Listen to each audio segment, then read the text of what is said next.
Speakers, there is possibility for translation, so I hope that you got your casque. Oh, great. Thank you very much. Merci beaucoup d'être revenu cet après-midi. Nous allons relancer l'après-midi avec un vaste sujet, la décentralisation, la finance décentralisée, le Web3, les DAO, certainement des acronymes dont vous avez dont vous avez beaucoup entendu parler et qui vous seront décryptés aujourd'hui. Pour la DAN, ça a été un énorme travail, dernièrement de pédagogie, mais surtout dans le cadre des réflexions réglementaires au niveau européen. On en a un petit peu parlé ce matin, mais on va revenir dans le détail à l'occasion de ces 40 minutes avec nos panélistes.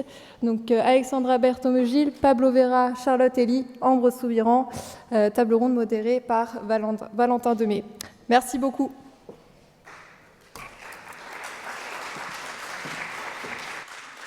Merci Faustine pour cette présentation et content d'être la première table ronde en français juste après le déjeuner pour ceux qui ont eu l'occasion de le prendre. Ravi donc d'inaugurer cette table ronde sur la finance décentralisée, qui est un sujet particulièrement passionnant, surtout avec les intervenants qu'on a aujourd'hui. Je vais vous laisser vous présenter, même si je vais vous introduire, et je vais surtout vous demander à chaque fois de nous dire en quoi votre solution, vos projets sont associés à la finance décentralisée, et puis bien sûr un petit mot sur cette décentralisation qui parfois interroge. On peut démarrer donc avec toi, Ambre Soubiran de Kaiko, qui est cette grande entreprise qui a fait une levée de fonds très récemment, et encore une fois, félicitations pour ça, qui nous permet de décrypter un petit peu ce qui se passe dans la blockchain, parce que même si c'est transparent, c'est pas toujours évident de comprendre ce qui s'y cache. Voilà, très bien dit. Donc je m'appelle Ambre, je suis la CEO de Kaiko, et Kaiko est une société qui fournit de la donnée. Donc de la donnée sur le cours des cryptoactifs, de la donnée financière sur les volumes, par exemple, placés sur les différents échanges centralisés ou sur les protocoles décentralisés. Donc on fait tout ce qui est data, et particulièrement data financière dans le marché des cryptoactifs. Merci beaucoup, Ambre. Pablo Vera, juste à côté de toi, de Angle Protocol, qui est notre grand stablecoin euro de la journée. Donc moi, je suis cofondateur de Angle. Angle, c'est un protocole décentralisé. Donc maintenant, je ne suis plus qu'un contributeur au protocole et j'essaie de faire en sorte que les gens utilisent le protocole. Et donc avec Angle, qu'est-ce qu'on fait? On fait des stablecoins. Notre stablecoin principal, enfin le seul stablecoin qu'on a fait en ce moment, c'est l'AG Euro. Donc c'est une crypto-monnaie dont le cours est toujours 1 euro. Et donc il existe que via des smart contracts sur la blockchain et c'est en ça qu'il est décentralisé et qu'on contribue à ce milieu. Charlotte Elie, donc merci aussi d'être présente. Atlantis, qui du coup est un protocole de DeFi, d'emprunt et de dépôt, qui est, allez, sur le principe, on peut dire un peu similaire à Alex, qui représente AAV, on va le voir dans quelques secondes. Mais est-ce que tu peux nous présenter un peu ton protocole, s'il te plaît? Oui, bien sûr. Alors moi, je suis Charlotte Elie, je suis cofondatrice et directrice de la recherche chez Atlantis Labs. On existe à la base parce qu'on avait participé à un hackathon de AV, donc effectivement, on est assez liés. En fait, on a un protocole de prêt non collatéralisé sur la blockchain Ethereum et on est 100% DeFi. Et donc effectivement, contrairement à AAV que tu représentes, Alex, en tant que risk manager, il n'y a pas besoin de mettre du collatéral pour emprunter. Et donc, Alex, si tu veux finir cette petite présentation. Oui, bonjour. Donc moi, je suis Alexandra Berthomeu-Gilles, risk manager des AV Companies. Et en fait, donc les AV Companies, c'est une société de développement informatique qui a développé entre autres le protocole AV, qui est un protocole de finance décentralisée. Et similaire que dans le cas d'Angle, maintenant nous sommes juste des contributeurs. Donc le protocole AV, il y a différents contributeurs qui font évoluer le code et les token holders, ceux qui possèdent le token AV, gouvernent le protocole AV et le contrôlent. Nous, avec Companies, on n'a plus aucun contrôle sur le protocole, d'où le terme DeFi. Décentralisé, effectivement, bien loin de toutes les affaires des sociétés centralisées qui posent problème à ce que les gens assimilent à la DeFi, mais c'est tout ce qu'on verra tous ensemble. Je voulais d'abord démarrer avec toi, Pablo, puisqu'effectivement, on s'est interrogé ensemble avant le début de cette table ronde, peut-être sur la vision qu'on pouvait lui donner, et on a décidé de démarrer avec la souveraineté que tu représentes pour la souveraineté économique, celle de l'Europe, avec un stablecoin européen, un stablecoin euro. Est-ce que tu peux revenir un petit peu sur la genèse de ce protocole, non pas forcément sur comment vous l'avez créé, mais sur le besoin que vous essayez de combler, qui est qu'en fait 99% de la finance décentralisée se fait en dollars et que du coup la souveraineté européenne est menacée par cette dernière. Donc nous, la façon dont on a commencé le projet Angle, c'est un peu par hasard. On était étudiants aux États-Unis et on a commencé à découvrir via des cours ce que c'était que la finance décentralisée. On plaçait des stablecoins dollars dans des protocoles de prêt comme Aave. Donc là, c'est fin 2020. On commence à avoir du yield, du revenu dessus. À l'époque, ça payait plutôt bien, c'était du 3-4%. Et sauf que fin 2020, le cours du dollar, le dollar perd énormément par rapport à l'euro, donc tout ce gain qu'on faisait en dollars, on le perdait à cause du risque de change. Et donc c'est là qu'on a commencé à se dire, faudrait quand même créer les moyens pour que les gens partout dans le monde puissent profiter de la finance décentralisée. On pourra revenir dessus sur ce que sont les propriétés intéressantes de la finance décentralisée, mais puissent profiter de ces propriétés sans avoir à se soucier du risque de change. Donc on n'avait pas de vision plus loin. Nous, moi, je voulais juste avoir une façon d'obtenir du yield sur mes euros. Et après, bon, les stablecoins, ça peut servir à plein de choses. Donc, notamment pour citer quelques propriétés, c'est la possibilité d'envoyer de l'argent partout dans le monde sans avoir de tiers de confiance, d'envoyer des euros sans payer de frais de transaction, sans payer 1% au service provider. Mais donc voilà, c'est juste pour le besoin d'avoir du yield et après, de fil en aiguille, on est venu à créer un protocole.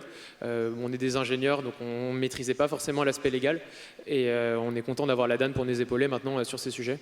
Et voilà, donc on a réussi à créer Angle, à se financer via notre idée de protocole et depuis novembre 2021, on est lancé sur Ethereum. Et Angle, est-ce que tu peux nous dire en quelques chiffres combien ça représente? On sait que, comme disait, effectivement, 99% c'est en dollars, mais parmi le pourcent qui nous reste, vous en représentez une grande partie. Donc la valeur bloquée dans Angle au maximum, il y avait 250 millions de dollars dans les smart contracts.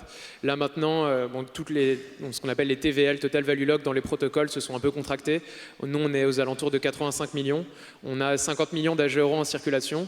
On n'est pas le plus gros stablecoin euro, on l'a été, mais on est le stablecoin euro le plus tradé. Sur tous les échanges décentralisés. Donc il y a un volume quotidien d'échanges, il y a 5 millions de volume d'AG euros en moyenne et il y a eu plus de 6 milliards d'euros de transactions en AG euros depuis le lancement. Et effectivement, les stablecoins euros, on entend beaucoup parler depuis que Circle a annoncé le sien. Tether avait déjà un stablecoin euro, mais qui ne fonctionnait pas forcément bien. On en dira peut-être un mot à la fin. Ambre, justement sur ces flux que vous pouvez observer, comment vous pouvez réussir à traduire tout ce qui se passe côté dollar? Est-ce que c'est vraiment aussi prégnant que ce qu'on dit, 99% des flux? Et comment, à partir des outils de Kaiko, vous arrivez à déterminer que quelque chose est vraiment décentralisé ou pas? Alors, il y a plusieurs questions. Sur la première partie, effectivement, la plupart de la finance décentralisée tourne en dollars encore. Pour moi, il y a aussi une question de, maintenant qu'on a des stablecoins euros qui permettent de pouvoir en fait utiliser des stablecoins euros, tout simplement, il faut qu'il y ait des protocoles qui rémunèrent l'euro aussi. Donc ça, et honnêtement là-dessus, j'admets pleinement les limites de ma connaissance de ça. Donc je ne sais pas si aujourd'hui il y a du yield sur de l'euro en DeFi qui permet d'être suffisamment attractif. Maintenant que l'euro et le dollar valent à peu près la même chose, j'imagine que le coût d'opportunité est moins un problème. Enfin, donc le yield, il vient, soit il est subventionné, donc nous on le subventionnait beaucoup au départ avec le protocole Angle, soit il y a une vraie demande. Et le problème, de façon générale, dans les blockchains, c'est il y a le problème du chicken and egg. Donc c'est impossible de grossir un stablecoin aussi beau soient les concepts qui soient derrière sans qu'il y ait d'autres gens qui l'utilisent. Donc après, c'est de la grosse. Et souvent, c'est le premier arrivé, premier servi. Et donc là, les stablecoins dollars ont un peu rempli le marché. Les gens n'ont pas forcément envie de posséder de l'euro en ce moment. Donc il y a du yield sur Aave, j'espère bientôt sur Atlantis. Mais c'est pas du tout aussi divers et à l'échelle aussi gros que sur les stablecoins dollars. Je pense que ça va vraiment se développer. Il y a un réel besoin de stablecoin euro pour des raisons pratiques aussi, qui ne sont pas du tout que des raisons de yield et d'optimisation de taux. Enfin, le yield, on utilise beaucoup ce mot, mais en gros, c'est la rente, quoi. C'est les taux d'intérêt. Donc il n'y a pas que ça, il y a effectivement plein de use cases pratiques. Moi, j'espère que là, on rentre dans une phase un peu de consolidation, peut-être aussi grâce au bear market actuel, où on va avoir de plus en plus d'applications un peu plus industrielles qui sont liées à du paiement, qui sont liées à des vraies applications et où avoir un stablecoin euro sera absolument crucial. Côté Kaiko, on fait vraiment plus de l'information au sens prix des actifs. Donc on fait moins de data autour de ça, de tout ce qui est TVL et de tout ce qui est la data des protocoles en eux-mêmes. En revanche, on fait la donnée des protocoles de lending and borrowing, ce genre de choses. Et effectivement, on sera en mesure à l'avenir d'observer la croissance de l'euro dans le marché des stables. Parce qu'effectivement, quand il y a eu ces grandes interrogations de la part des régulateurs, et je sais que la DAN a défendu une partie de ces points, justement, de cette décentralisation. Là, je me retourne peut-être vers vous, les filles, Alex et Charlotte. Cette décentralisation, comment on peut l'évaluer? Comment on peut être sûr qu'effectivement Stani, qui est l'un des cofondateurs d'AAV, n'a pas la majorité des tokens et ne peut pas prendre la main sur le protocole? Et comment on peut s'assurer que ça soit bien justement décentralisé et que personne ne contrôle ce dernier? Peut-être Alex, ouais. Oui, alors je pense que c'est important quand on dit décentralisation. Déjà, il y a 3 aspects principaux de la décentralisation. Premièrement, la décentralisation de la technologie. Et donc là, la technologie blockchain est décentralisée dans le sens où n'importe qui peut devenir mineur et maintenir le réseau. Ensuite, il y a la décentralisation en termes de gouvernance. Et là, c'est le cas du protocole AV, par exemple, où en fait, les tokens sont distribués au sein de plus de 100 000 différents wallets, adresses, a priori personne. Et donc, on peut observer à chaque décision qui vote quoi. Donc, on peut très bien observer le nombre de votants, qui concentre le plus de pouvoir. Et ce qui est assez intéressant, c'est le pouvoir peut être délégué, donc il y a une sorte d'émergence d'un système presque politique au sein de l'organisation qui vote et qui ont des idées, une vision qu'ils partagent avec la communauté pour appeler au soutien. Et finalement, la 3e partie de la décentralisation, c'est la décentralisation de l'écosystème. Donc, je vous expliquais précédemment que AV Companies, on est juste un des contributeurs à la AV DAO. Et il y a en effet plein d'autres équipes qui bossent sur le protocole. Donc Gauntlet qui se spécialise dans le stress testing. Il y a aussi Certora qui fait de l'audit et de la formal verification. Ou Sigma Prime, un autre auditeur qui a un proposal en cours en ce moment même. AV, on ne l'a pas précisé, c'est vrai, mais c'est en ce moment 8 milliards de dollars dans les différentes blockchains, parce que vous avez un paquet de blockchains, in fine 8, si je ne dis pas de bêtises, depuis votre V3, et c'est à peu près entre 8 et 10 milliards en ce moment de TVL, donc ce qui en fait le premier protocole de la finance décentralisée. Donc c'est assez important. Là où peut-être du coup, Charlotte, toi tu as une vision un petit peu différente là-dessus, parce que là où effectivement, tu le disais tout à l'heure, il faut être surcollatéralisé pour aller chez AAV, c'est-à-dire que j'ai un bitcoin qui vaut 20 000 $, je peux aller le déposer chez toi, Alex, enfin chez toi, sur le protocole, puisqu'il est décentralisé, et je sais pas, emprunter 10 000 $ du SDC pour aller faire quelque chose avec, quel qu'il soit. C'est un petit peu différent avec toi, Charlotte, parce qu'il n'y a pas de collatéral. Alors comment ça marche et quel est l'intérêt pour une personne dans la salle d'accéder à ces services? Et comment il peut du coup faire un prêt s'il ne met pas de collatéral? Qu'est-ce qui garantit ce qu'il va emprunter? Alors oui, c'est exactement ça la différence entre AV et Atlantis, c'est que sur AV, pour emprunter l'équivalent de 100 $, il faut bloquer en collatéral l'équivalent de 150 $, enfin, ça dépend des assets. Chez Atlantis, il n'y a pas de collatéral à bloquer, et la contrepartie, c'est qu'uniquement des entreprises en fait, sont en mesure d'emprunter chez Atlantis. Elles doivent passer par un processus de whitelisting. Et une fois qu'elles ont été whitelistées, en fait, on leur ouvre une pool de liquidité. On appelle ça une pool de liquidité dans laquelle en fait tout le monde peut déposer de la liquidité et choisir le taux auquel il est prêt à prêter à cet emprunteur spécifique. Et pour l'emprunteur, il peut juste tirer de la liquidité de sa pool spécifique. Donc on est vraiment décentralisé. Le choix d'investissement, il est fait par l'utilisateur de notre plateforme. Il choisit celui qui assesse le risque, c'est lui qui choisit son taux. Et nous, on n'a pas la custody des fonds. Voilà, tout est géré par l'utilisateur. Et effectivement, la grande force, parce que on l'a vu et on va en discuter dans quelques minutes avec Celsius, avec d'autres choses, un peu la frayeur des outils décentralisés qui ne le sont pas forcément. On va prendre un moment à la fin pour échanger sur ces sujets, les risques et puis ce qui nous attend peut-être d'un point de vue de la régulation à venir, parce qu'on sait que c'est que le début de cet épisode réglementaire. Mais peut-être avec Ambre, on a vu en 2020 ce qu'on appelait l'été de la DeFi, c'est-à-dire que AAV avant existait sous une autre forme, il y a eu cet été de la DeFi, 250 milliards de dollars bloqués sur tous les protocoles, on est un petit peu en dessous, mais la dynamique reste la même. C'est surtout l'utilisateur final qui a été bouleversé par cette utilisation, par ces outils qui se sont décentralisés, qui ont apporté la liquidité, qui ont apporté la capacité peut-être de se bancariser. Comment, vous qui êtes plus connecté du coup peut-être aux institutionnels, aux professionnels, comment cette finance décentralisée peut bouleverser leur quotidien dans leurs usages demain? Donc sur la partie institutionnelle, je pense que c'est très intéressant. Il y a 2 angles aujourd'hui que les banques observent. Il y a l'aspect, la crypto, c'est une nouvelle classe d'actifs. Donc c'est une nouvelle classe d'actifs. Elle a des propriétés quantitatives, entre guillemets, parce que le prix monte et descend. Et donc on peut appliquer des stratégies quantitatives, tout simplement, pour gagner de l'argent sur le cours du sous-jacent. Donc ça, c'est une des approches aujourd'hui des institutionnels, c'est de dire, je vais prendre une poche d'argent et je vais l'investir sur la classe d'actifs, en achetant des cryptos.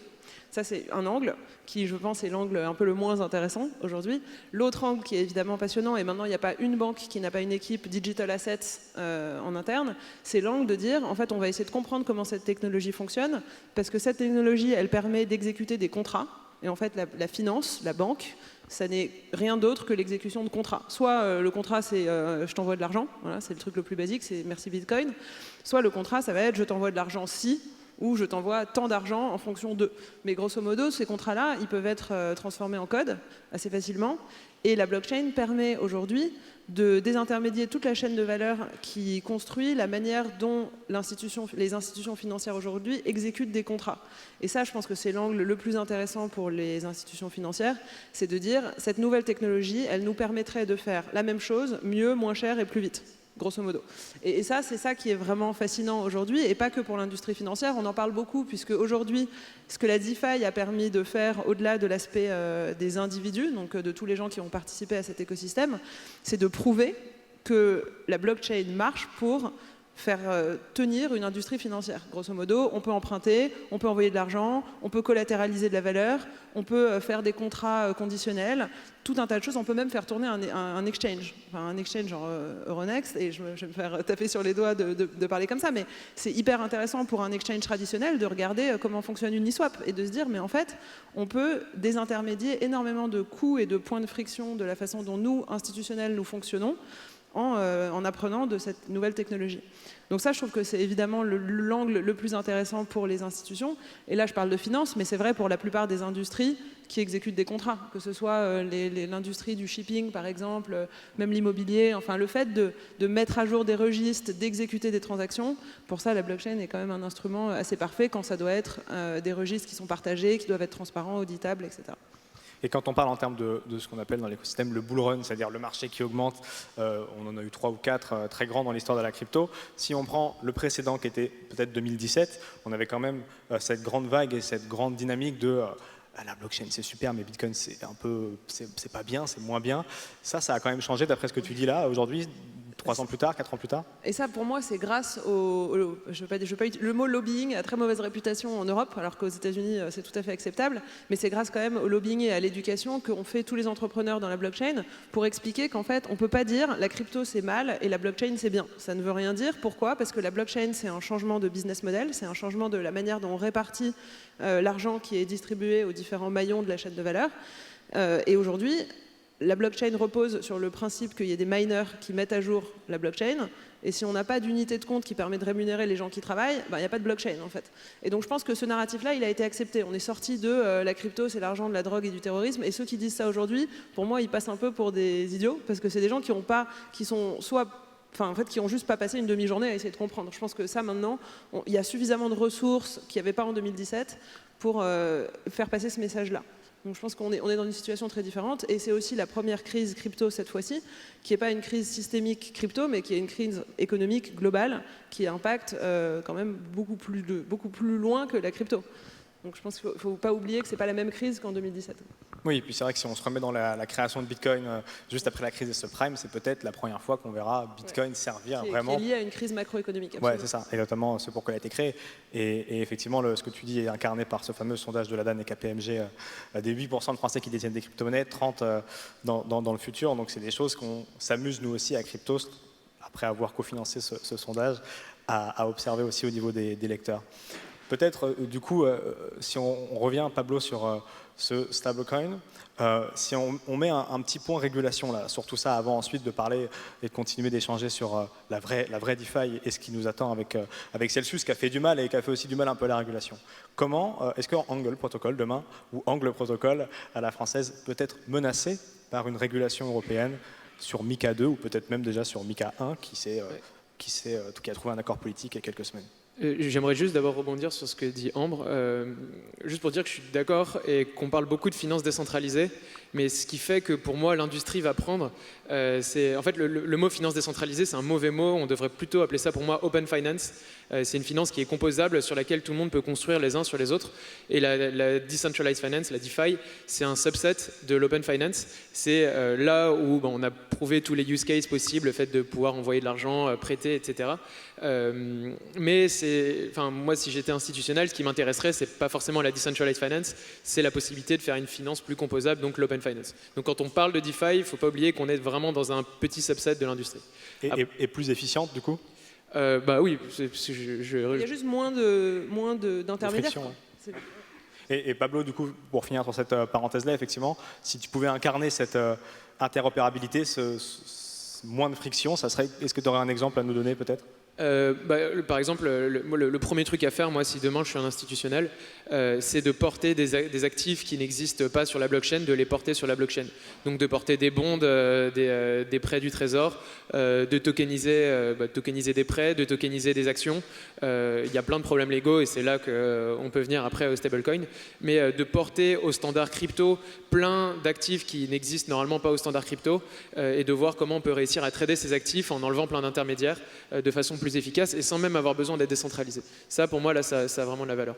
Mais donc, là, je reviens sur ta question. Il y a un vrai problème de législation qui se pose. Au niveau d'un stablecoin, de quoi on peut se faire accuser quand on est responsable, quand on a contribué à l'émission d'un stablecoin, c'est de ne pas respecter le monopole de la banque centrale pour émettre de l'argent. Donc la réponse qu'il y a à donner à ça, c'est qu'un stablecoin euro ou un stablecoin dollar, il suit le cours de l'euro. Donc si demain l'euro s'affaiblit par rapport au dollar, le stablecoin mécaniquement s'affaiblit lui aussi par rapport au dollar. Donc c'est plus un instrument qu'une compétition par rapport à ce que font les banques. L'autre point de la question, ça concernait MiCA. Il se trouve que donc MiCA, c'est la régulation européenne. Il y a eu un accord politique qui a été fait il y a de ça un mois à peu près sur les cryptoactifs et les fournisseurs de cryptoactifs. Pour ce qui est des stablecoins euros et de la DeFi, ça reste encore un peu flou et il y a des textes qui restent à être écrits. Le statut des stablecoins n'est pas bien défini. Pour ce qui est des stablecoins centralisés, donc type Tether, type Circle, c'est assez clair ce à quoi ils vont devoir se conformer. Mais pour les stablecoins décentralisés qui sont backés par des crypto-monnaies dans des smart contracts, où il est impossible de garantir des mécanismes de rédemption 100% du temps, où il est impossible d'avoir des réserves qui ne soient pas qui soient suffisamment liquides, eh bien, ça va être dur de se mettre aux normes, à moins que les régulateurs comprennent exactement ce dont il s'agit de la DeFi et soient prêts à accepter des stablecoins décentralisés. Je ne prends pas le terme algorithmique, parce que c'est une mauvaise pub en ce moment avec le crash de l'UST et de Terra, où il y a 40 milliards de valeurs qui ont été complètement effacées des books en une semaine. Mais voilà, donc il faut expliquer que tous les stablecoins ne sont pas construits de la même façon et construire un stablecoin, c'est quelque chose qui est compliqué de façon décentralisée. Ça revient à prendre des cryptoactifs qui sont volatiles et à enlever la volatilité. Donc il y a plein de façons d'enlever cette volatilité. Et généralement un stablecoin, c'est pas AV se lance là-dedans aussi. Ça repose pas que sur un protocole, mais généralement sur plein de protocoles et c'est très dur à réguler. Et donc c'est ça mon dernier point, c'est que quand bien même l'État voudrait réussir à réguler les stablecoins décentralisés, ça va être compliqué parce que la DeFi, l'open finance va tellement vite, c'est tellement changeant que soit on s'adapte et on n'est pas contre la régulation, mais soit on s'adapte, soit on a besoin de changer pour aller avec le marché. J'aime bien la modestie de ça va être compliqué. Je pense que ça va être impossible. Mais c'est comme d'essayer de réguler Internet ou de couper Internet. C'est quand même un peu compliqué aujourd'hui. Juste une chose, une toute petite remarque sur un truc qui va être fondamental, je pense, dans les prochaines années pour l'établissement et la croissance de l'écosystème, c'est de considérer le risque. Comme tu le dis, tous les stablecoins ne se valent pas. On ne peut pas se dire, un stable, en fait, il y a eu cette perception en bull market, donc dans cette période un peu d'effervescence des marchés, où tout allait bien, le prix montait, on achetait du bitcoin un jour, on était un peu plus riche le lendemain, etc. Il y a eu une sorte un peu de confiance dans l'écosystème qui a fait qu'on a un peu oublié la notion du risque. Et la notion du risque, elle est fondamentale. Et d'ailleurs, elle est fondamentale dans tous les marchés financiers quand on parle d'un prêt, par exemple, emprunter à une banque qui est une banque backée par une banque centrale, etc., et emprunter à un gars au coin de la rue, même s'il nous prête le même montant, c'est pas du tout le même risque. Et cette notion de risque, elle est hyper importante et elle a été un peu sous-estimée, je trouve, dans la blockchain, quand on comparait des protocoles de lending qui offraient des yields tous différents, donc des rentes différents. il y avait un peu une chasse à la rente, quoi. Donc tout le monde passait d'une pool à une autre parce qu'il y avait plus de yield à droite qu'à gauche, etc. Et sans vraiment regarder cette notion-là, et je pense qu'elle va être très importante. Donc, juste pour rebondir sur ce que tu as dit, sur tous les stables ne se valent pas, en fait tous les protocoles, rien ne se vaut, il faut vraiment aller dans ce paramètre-là. Oui, tout à fait, parce qu'effectivement, il y a des stablecoins qui vont être collatéralisés 1 pour 1, donc les centralisés qui vont avoir un compte en banque avec $1 ou un équivalent dollar et qui vont en émettre un. Il y a aussi les surcollatéralisés. Justement, vous allez à l'assaut de ces stablecoins avec le GHO chez AAV, et on va en dire quelques mots. Et puis aussi, Pablo, juste en 30 secondes, comment vous assurez que votre stablecoin ne quitte pas son ancrage au prix de l'euro? C'est pas par les 2 mécanismes que j'ai cités, c'est un autre qui est un peu propre à vous dans l'écosystème. En quelques mots, ça fonctionne comment? On a une partie de mécanisme qui est comme celui de AV, celui de Maker, où on met de l'Ether en gage et on peut emprunter du stablecoin. Et après, il est possible, nous, d'émettre du stablecoin à 1 pour 1 contre d'autres stablecoins dollars. Et le protocole a des mécanismes de s'assurer contre le risque de change euro-dollar en émettant des produits de levier. Donc c'est un peu d'ingénierie financière, mais c'est que de l'économie, de la théorie des jeux. Mais ce qui est à peu près sûr que ça tient, nous ce qu'on fait ça tient très bien, mais le protocole comme Maker et comme le GHO plus tard, c'est des protocoles où on sait que ça fait leur preuve, et on sait que ça peut résister à peu près n'importe quelle crise sur le marché. D'ailleurs, Charlotte, sur cette dynamique des institutionnels ou des professionnels qui vont vers la finance décentralisée, vous aussi, vous le regardez particulièrement, évidemment, notamment, tu citais Maker à l'instant, Pablo, qui a octroyé un prêt à une banque traditionnelle. Moi, j'aime bien dire qu'effectivement, ce combat qui pouvait avoir lieu au début, dont certains avaient déjà anticipé que ce ne serait pas un combat, mais que ce serait une porosité, ou en tout cas qu'il y aurait un pont entre les deux qui est en train de s'incarner. Comment vous le voyez? Comment tu le vois, c'est ce monde-là qui est en train de prendre le meilleur des deux pour en former un nouveau? Oui, tout à fait. Alors tout d'abord, j'aimerais juste revenir 2 secondes sur le terme d'open finance. En fait, j'aime beaucoup le terme parce que je trouve que c'est un truc qui est dans l'écosystème. En fait, tout le monde construit des protocoles, et en fait, ça fait partie de l'écosystème de construire un protocole par-dessus, puis un protocole par-dessus. Enfin, c'est vraiment dans l'état d'esprit de l'écosystème de collaborer tous ensemble. Par contre, j'aime bien le terme DeFi juste par opposition à CeFi. Parce que par CeFi, moi j'entends que c'est juste des plateformes qui permettent en fait d'investir dans les cryptoactifs, mais qui gèrent en fait les fonds pour les utilisateurs. Et alors que la DeFi en fait permet aux utilisateurs de rester en possession de leurs fonds en permanence, enfin en contrôle de leurs fonds en permanence. Et ça, j'aime bien du coup cette opposition. Pour revenir à ta question du coup initiale, oui, alors nous on fait le pont en fait entre, clairement le fait que les institutionnels doivent bloquer du collatéral pour être en mesure de faire un prêt, c'est assez bloquant. Enfin, ça limite certains cas d'usage, donc c'est parfait pour le retail, etc. Mais ça peut être limitant pour les instituts. Donc c'est de là où est venue l'idée de créer un protocole destiné aux institutionnels. Et effectivement, quand un emprunteur emprunte chez Atlantis, il y a vraiment une tokenisation des bonds, comme tu l'as dit, sous forme de NFT, et qui sont ensuite... les prêteurs sont en possession de leurs fonds, ils savent combien de bonds ils détiennent, et tout est transparent, quoi. Donc effectivement, ça s'incarne vraiment aussi à vos côtés, ce pont qui s'est créé depuis peut-être 6 mois, qui s'est intensifié ces 6 derniers mois, mais en tout cas qui existe depuis peut-être 1 an. Oui, alors notre protocole, il existe. Enfin, on est. Ce bridge-là, je veux dire, mais votre protocole est plus récent, mais ouais. L'interaction entre les deux mondes est peut-être de 1 an. Oui, je pense, oui, exactement. Et Alex, on va inaugurer avec toi. Peut-être que tu veux rebondir avant qu'on... Peut-être, oui, pour continuer sur CeFi, DeFi, parce que, par exemple, à la fin du mois de juin, suite à la crise, il y a eu un article du Wall Street Journal qui parlait de Celsius et qui disait « Oh, DeFi est tombé ». Mais en fait, il y a une nuance qui est très très fine entre DeFi et CeFi. Il ne suffit pas d'utiliser des protocoles de finance décentralisés pour être CeFi. En l'occurrence, quand on est une entité qui contrôle les fonds des utilisateurs et qui fait un peu ce qu'elle veut avec, ça c'est de la finance centralisée, c'est de la CeFi. Donc quand on regarde la crise de ces derniers mois et même beaucoup des failures, en fait, on remarque que c'est surtout les aspects centralisés qui ne fonctionnent pas. Et en fait, pourquoi ça ne fonctionne pas? Parce qu'il y a une part de subjectif. Dès que c'est centralisé, il y a une part de quelqu'un va prendre la décision de prêter, de faire un prêt. sous-collatéralisés, voire pas du tout collatéralisés, comme on a appris ces derniers mois, de plusieurs centaines de millions, basés sur la confiance, parce qu'il y a une entité à qui on fait confiance, avec qui on a échangé depuis des années. Ça, dans la DeFi, c'est pas possible. C'est-à-dire que dans AV, ces entités qui ont fait faillite, elles utilisent le protocole AV également. Leur position, on peut les surveiller. On sait quand leur position devient plus risquée, et il n'y a rien à faire. On ne peut pas refaire le prêt, on ne peut pas changer les conditions d'emprunt. Et c'est pour ça que du coup, ces entités qui ont fait faillite n'ont pas fait faillite sur AV. À tout moment, elles ont gardé leur position collatéralisée. Il n'y a pas eu besoin d'être liquidées sur le protocole. Et c'est très important, effectivement, ce que tu précises là. Et c'était la relance que je voulais te faire, en précisant effectivement que Celsius, si certains n'ont pas entendu parler de cette application, qui est une application qui était d'ailleurs disponible sur l'App Store, qui permettait à n'importe qui de prêter ses crypto-monnaies contre des intérêts allant de 5 à 15%. Et justement, c'est toute la différence, c'est-à-dire que quand on se connecte sur le protocole AAVC avec son MetaMask, et c'est une transaction qui est visible sur la blockchain, et on sait où vont les fonds dans un autre contrat intelligent qui est gérable par le protocole et totalement auditable et transparent, là où Celsius, en fait, on déposait sur une adresse qui ne nous appartenait plus et qu'on faisait confiance à ce qui se passait derrière, et c'est là où ça a échoué.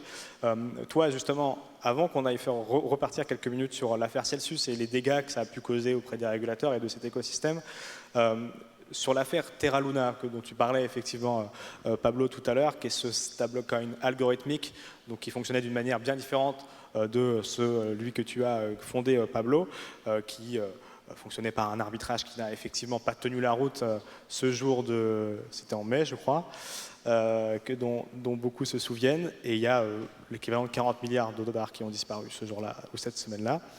Chez AV, ça n'a pas posé de problème parce que toi, justement, en tant qu'actuaire, tu t'étais dit non, je ne listerai pas ce stablecoin comme étant capable d'être déposé sur le protocole. On peut l'emprunter et ça a été une bonne affaire pour ceux qui l'ont fait, mais on ne pouvait pas le mettre en collatéral. Bon, juste pour remettre un peu les choses en perspective, c'est pas moi en tant qu'actuaire qui ai dit bon, AV, faites ça, mais t'as soufflé l'idée. En effet, dans le forum, il y a eu des échanges quand Terra Luna a voulu être listé sur AV. C'est un process qui est très formalisé. D'abord, la première étape est de poster sur le forum et d'échanger avec la communauté. Et il y a eu beaucoup de scepticisme de la part de la communauté AV. Et en effet, parce que ici, dans le cadre de Terra Luna, c'est encore un problème de CeFi qui est tombé.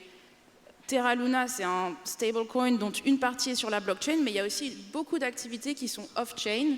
Par exemple, le fait de pouvoir déposer le stablecoin dans Encore et de recevoir 20% d'intérêt. Ces intérêts, on ne peut pas les tracer sur la chaîne. On ne sait pas d'où ils viennent, donc c'est une partie centralisée.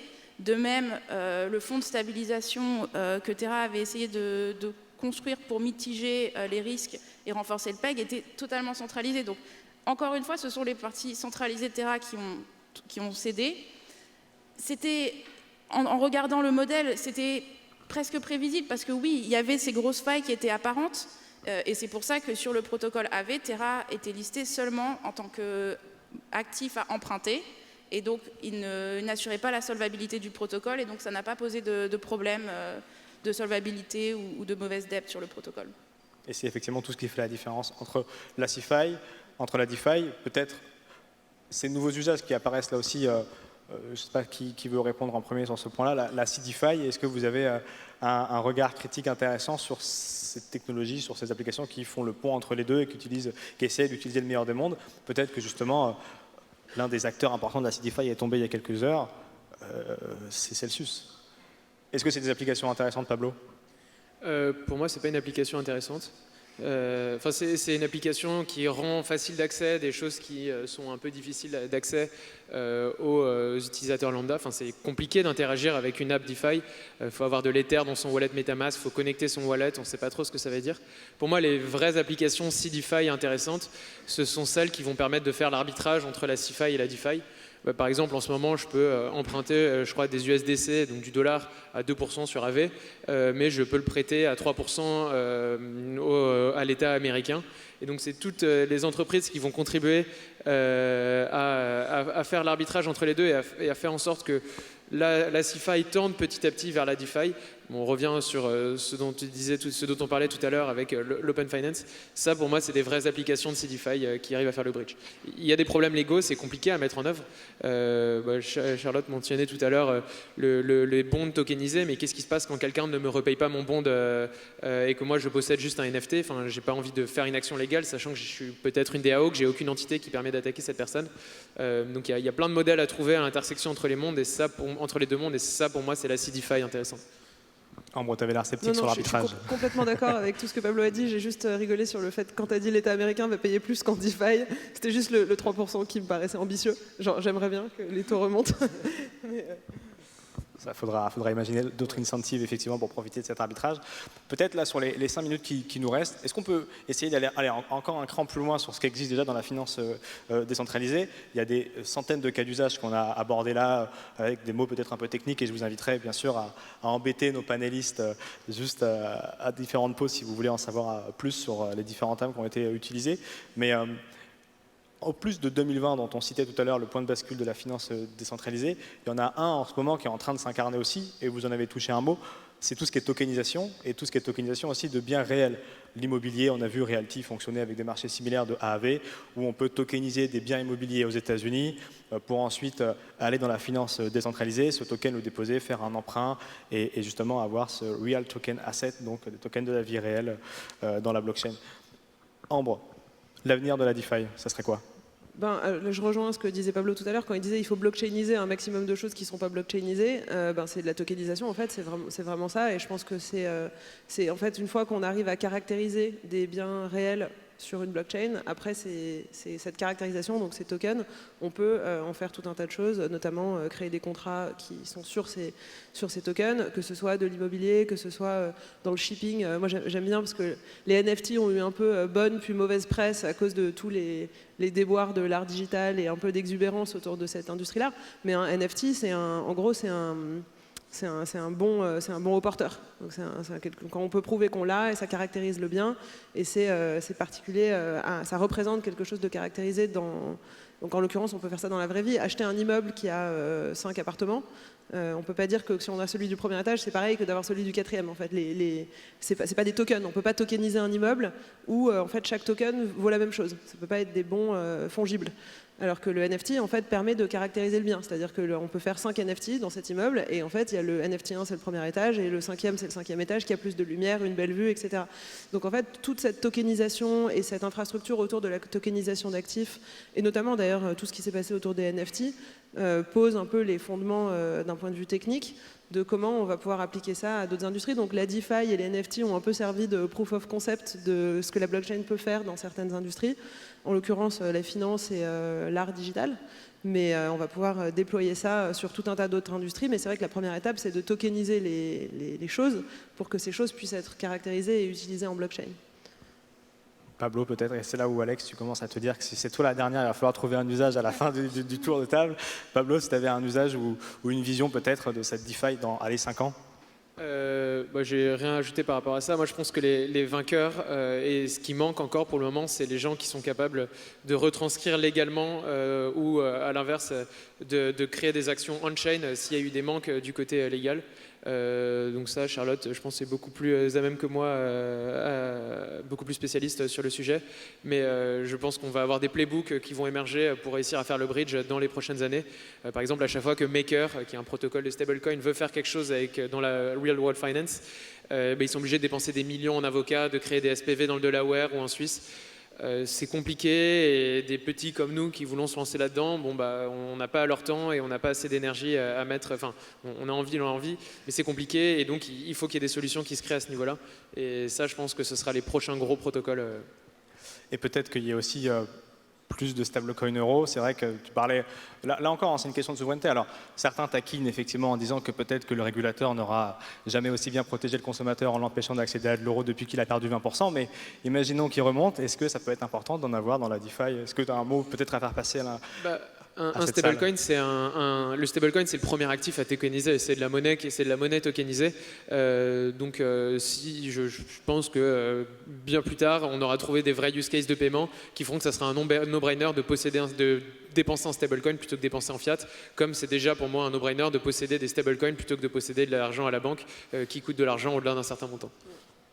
Merci beaucoup. Charlotte, un usage. Un cas d'usage. Alors, moi, je partage tout ce qui a été dit déjà par mes camarades. Moi, je vais plus faire sur la pédagogie. Je pense que c'est important qu'il y ait beaucoup de pédagogie qui soit faite pour que la DeFi devienne accessible un peu à tous, parce que je pense que c'est à cause de ce problème que la DeFi a autant de succès. Et je pense que c'est quelque chose à explorer. Merci beaucoup. Alex. Oui, pour continuer sur ce point d'éducation, donc cette crise des derniers mois, pour moi, ça a été aussi une éducation par la pratique qui, dans ces prochains mois, devrait attirer de plus en plus d'institutionnels vers la DeFi, qui s'est prouvé en tant que plus safe en un sens que la CeFi. Et surtout, dans les 5 prochaines années, moi j'espère qu'on puisse tous acheter notre café avec nos tokens crypto, parce que les moyens de paiement commencent aussi je pense que ça va commencer à s'en prendre aux moyens de paiement et à être à pouvoir faire des opérations fluides, rapides, qu'on a essayé avec Bitcoin au début, mais dans le Bitcoin, le Lightning Network, ça n'a pas vraiment pris, mais je pense que maintenant, avec Ethereum, des blockchains comme NEAR qui sont très rapides, très scalable, on va pouvoir vraiment commencer à faire beaucoup de transactions rapides et pas chères. Et peut-être en dépensant son café avec la carte bancaire de AV. Oui, avec notre néobanque qui arrive bientôt. Et on sera très attentif à ça. Merci beaucoup en tout cas pour tous ces éclaircissements et vous pouvez retrouver nos panélistes aux différentes pauses. Merci beaucoup.